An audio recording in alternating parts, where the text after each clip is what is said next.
Hello दोस्तों, कैसे हैं आप सब। दोस्तों, पावर स्टार पवन सिंह ने अचानक एक ऐसा भक्तिमय छठ सॉन्ग को रिलीज़ किया कि उनके दर्शक, उनके फैन इस सॉन्ग को सुनते ही मनमुग्ध हो गए।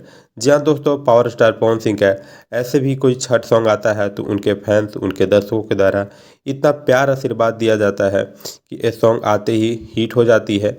लेकिन पावर स्टार पवन सिंह भी अपने फैंस और दर्शकों के विश्वास पे खरे उतरते हैं और अपने फैंस और अपने दर्शकों के लिए एक ऐसा सॉन्ग लाते हैं जिससे हाँ, छठ का माहौल हो या कोई भी भक्ति माहौल हो, आते ही लगता है कि हाँ, माहौल बन चुका है। उनके गानों से हर तरफ, चारों तरफ गूंजने लगता है उनका सॉन्ग और लगता है कि हाँ, भक्तिमय माहौल कुछ बन गया है। जहाँ दोस्तों इस सॉन्ग के लिरिक्स की बात की जाए तो विनय बिहारी इस सॉन्ग के लिरिक्स राइटर है, वही म्यूजिक मधुकर आनंद का है और इसमें फीचरिंग आपको अनुपमा जादव की है। ऐसे ही खबर और ऐसे ही जानकारी से जुड़े रहने के लिए हमारे यूट्यूब चैनल एग्जैक्ट भोजपुरी को सब्सक्राइब करें और वीडियो को ज़्यादा से ज़्यादा लाइक करें और पवन सिंह की इस सॉन्ग को भर भर के प्यार दें।